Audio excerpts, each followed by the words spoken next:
So Niger, the Sahelian state, says that it is my uranium, my mineral, my rules, my games, and tells France, you are going to play according to my rules. That's a statement for the uranium mining company to Orano, the Niger government, telling this mining company, and that's the way to go. What did they say? So now this is the Orano coming up. What the Niger government has done to them. Orano says Niger has taken control of uranium mine. So they're kind of complaining, but there's more to it, to the story. Do not just take, what the Orano tells you, because there was a lot of back and forth in which the Nigerian government trying to do the right thing. But anyway, what does the article say? French nuclear fuels company Orano said on Wednesday that authorities in Niger have taken control of its Somer uranium mine as the military-led government steps up pressure on foreign investors in the West African country. Now, Orano owns about 63% of the mine, said in a statement that decisions taken in the summer board meetings were no longer being applied. Niger owns the remaining stake in Somer. Orano is today confirming that Nigerian authorities have taken operational control of the company. The business climate for international companies in Niger, which accounts about 4% of global output of uranium, has become uncertain. It says, of course, because this is, Orano is saying this, and Orano is a French company. But let me tell you the background. Before this, when the revolution happened, or as the media calls it, when the coup happened, this government, these mining companies and other business sectors have left the country. And that's what happened also in the rest of the Sahelian states, because these Sahelian states, the revolutionary leaders, have cut their ties. They have cut all these colonial tax pacts, including military pact, defense pact, with their former colonial power, which is France. They have kicked out the embassy. They have closed most of their NGOs in the country. They have closed some of their news media outlets in the country, because they are fighting basically exploitation, neocolonialism. That's what they are fighting, and this is what this government, the French colonial power, has been perpetrating in Niger, in Burkina Faso, and in Mali. So the military, which was in the Sahel in the name of fighting against terrorism, was actually there to protect their business, so that in the name of a president of terrorists, they always have their militaries to protect. And of course, they have the bigger say with all the colonial tax. No other company is allowed to bid. The first say is if only the French government says whether it's a state-owned company or a private company in France. When the French government allows it, then a next company steps its foot in that African country. And this kind of colonial tax agreement is with 14 countries in Africa, most of them located in West, actually all of them in West Africa. And that's what France did when they give them the so-called independence. So now, coming back to the Orano Mining Company, the Orano Mining Company was ultimately the monopoly in that country, and nobody else was allowed to come in. And they have the bigger say, the national reserve, their money is in France at that time. So they have the 63% and the 63 point something actually to be exact, and the Niger government 36.3, if I am not mistaken, and the other one, I think, 63.7%. So, and the royalty price was all set by outside. I mean, the Niger government has no say, and they want to end this. They say they invited the Orano company to come and continue to be operational, but the French government was in its state where they say no. Still, they wanted to restore that ousted government that was serving the French government.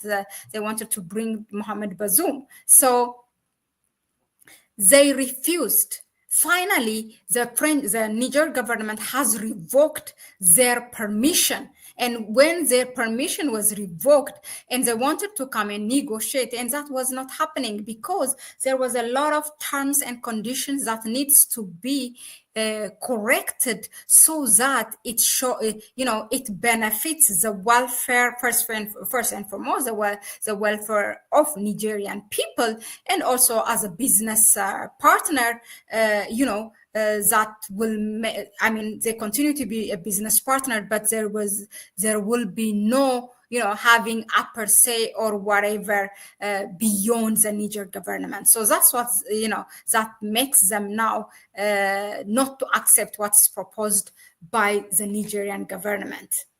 So this is the background. Now, uranium is the most widely used fuel for nuclear energy, and Orano, which has operated mines in Niger for years, vowed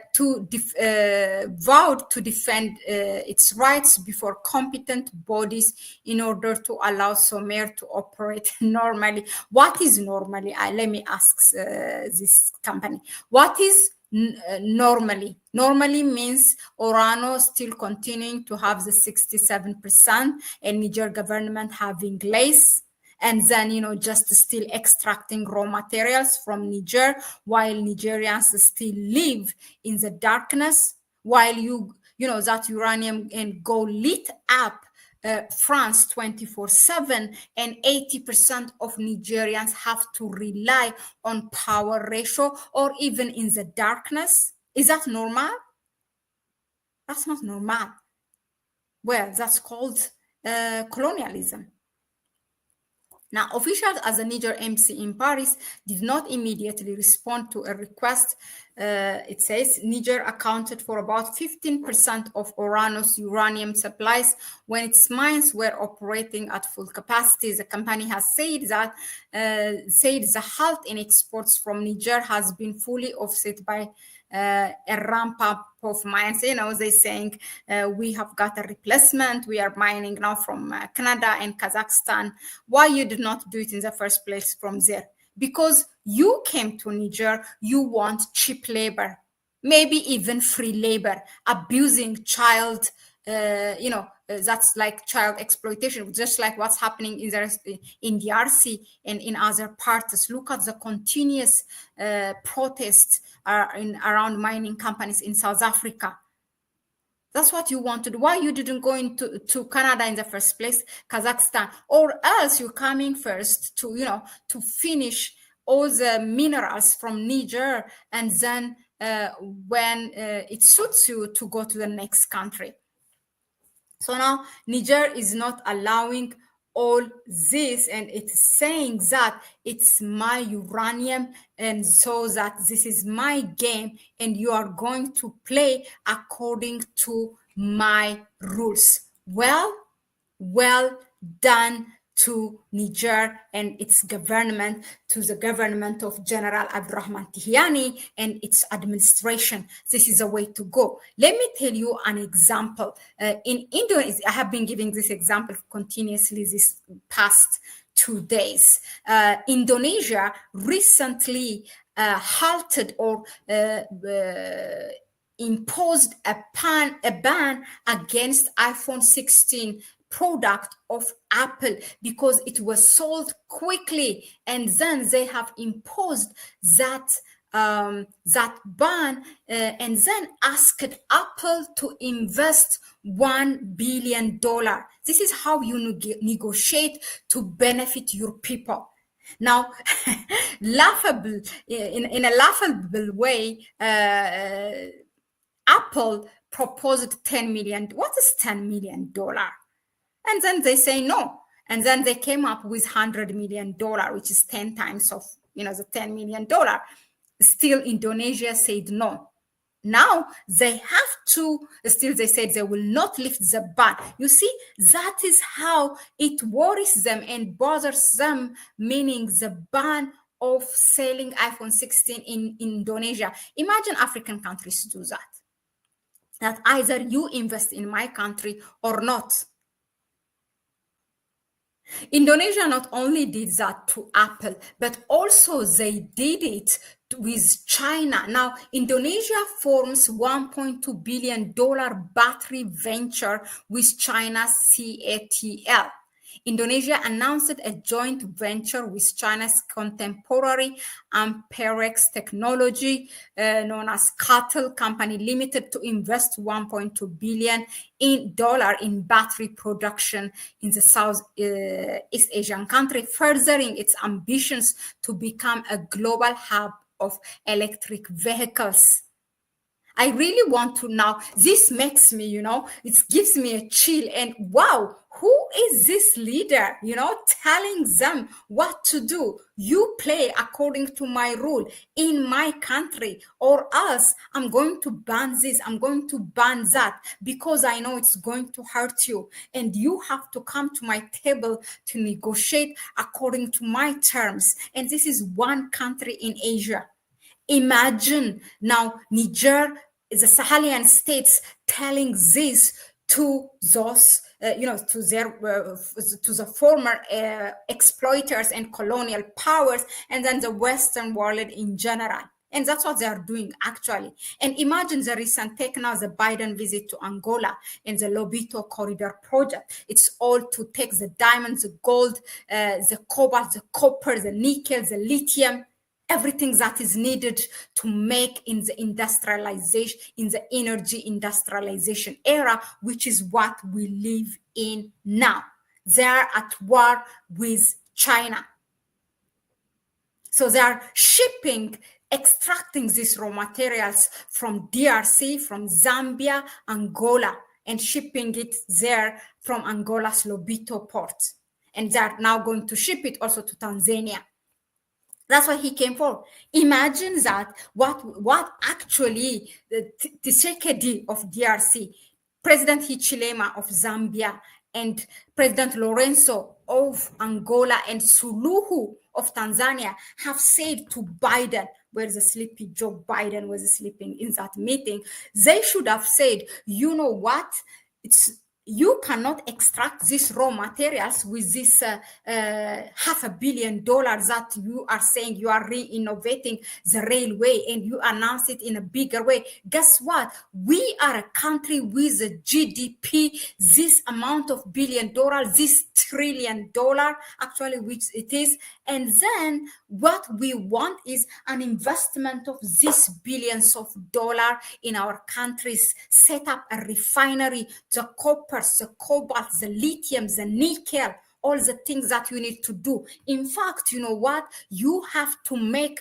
those batteries needed for your electric vehicles in our country, or else guess what? We don't give you these minerals. What will Joe Biden do? No, really. Am I dreaming? Am I tripping? Am I talking nonsense? What will Joe Biden do? That is the mentality, the state of mentality that we need to get our heads of states. This cannot continue for long because people see what's happening in the Sahel, that it is possible. It's possible to do it in your own way to benefit your people. I leave the rest for you while you reminisce on that thought. I ask you to share the video with others, to give it a like, to subscribe to the channel, hit that notification bell so that you can be notified. Please go ahead and support us through our PayPal account. You can find it in the description section. It means a lot for us to be here more often and bring you as much as possible. As of now, we are not doing it as a full-time work, but guess what? There is a a lot going on every minute, every second in the continent, in the world that affects us, that we need to be informed, that we need to give it an African perspective before any media come and dumps their propaganda on you. So yeah, that being said, I leave it here. Thank you very much, and I'll see you on the next one. Bye-bye.